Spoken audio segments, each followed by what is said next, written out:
کریم اللہ دربار کی میں حاضری لگولا دا اللہ ذکر میں شروع کو رب کائنات میں خپل حاضری چو لگولا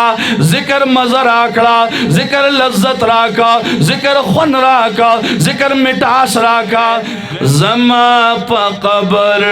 د گلونو صادر ما غړوا ما پسین کی دیراو لید قرآن گلنا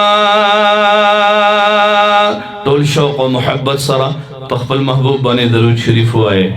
د دیوبند په اکابر کې علامه رشید احمدی گنگوہی رحمت الله علیه بارک راضی ویلاله د حاجی امداد الله مهاجر مکی رحمت الله علیه خوالا وته وی چې حضرت راغله ما خو صرف 3 ورځې راغله ما زیات نه تیروم لک شان ذکر براله راکه زما شغل زما مشغله زما زیات توجه دا درس او تدریس ته او الحمدلله فقهی میدان باندې د فقه او شهسوار حیثیت لري یو لوی حیثیت لري د فقاهت میدان کی علامہ رشید احمدی گنگوہی رحمت اللہ علیہ حاجی امداد اللہ مہاجر مکی رحمت اللہ علیہ تو فرمائل ډیر خدا لک ساعت ما سره کینا چې کیناستو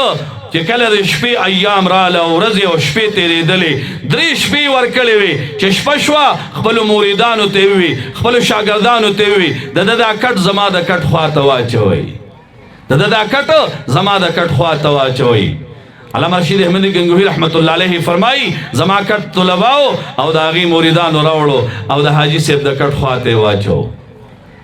کریم اللہ بعض علماء ہوتا بعض نیکان ہوتا او دا ذہن کی یاد ساتے عزت مندو مون خوئی زمونگ دا دنیا آباد دا زمونگ دا ملک آباد دے زمونگ الحمدللہ سو کوئی فلانے پکی موجود دے زکا آباد دے دا ایٹم موجود دے زکا آباد دے دا معدنیات تی دا معاشیات تی دا روپئی دی دا IMF خبری دی نا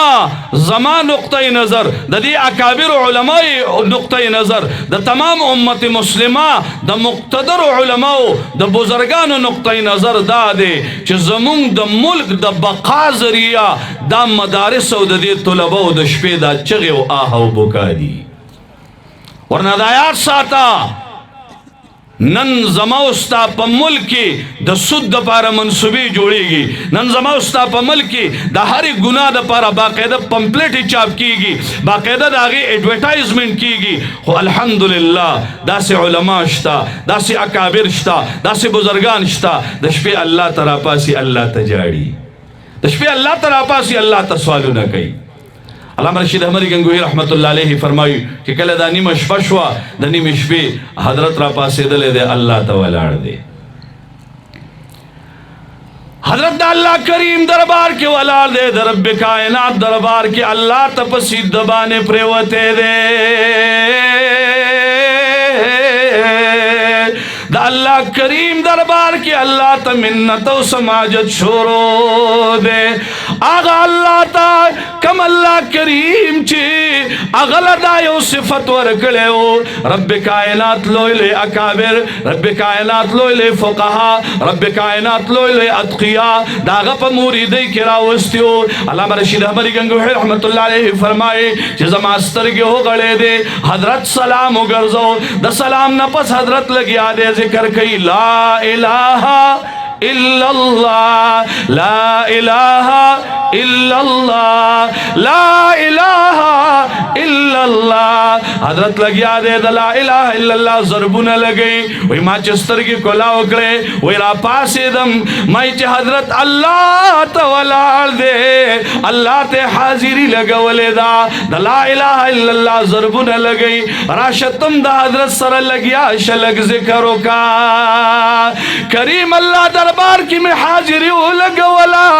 دا اللہ ذکر میں شروع کو رب کائنات میں خپل حاضری چو لگولا ذکر مزر آکڑا ذکر لذت راکا ذکر خون راکا ذکر مٹاس راکا دویم اورز رالا دریم اورز رالا دریم اورز پس راتا حضرت اشارہ اکڑا زستا دری اورزی پورے شوی دی وی مائی چی حضرت راغلے دری اورزو لوما لیکن اس بدر سر یو میاش پورا تیرو ما یو میاشت به در سره تېروم وایي چې کله مې یوه میاشت تېره کړه ذکرونه مې وکړه د حضرت صحبتونه مې حاصل کړه د هغه د عبادت هغه مټاس او خوند مې ولیده یوه میاشت پس حضرت راڅه په خپله درخواست وکړو راشه لاسو کې لاس میلاو شو ما ته وې د نن نه پس ته زما خلیفه زه خپلې علاقې ته ځانه مریدان جوړوه د صحبت دومره لوی کمال دی علما صحبت ته نږدې شوي دي مونږ او تاسو په ډېر زیات د ګناه په ماحول کې اوسېږو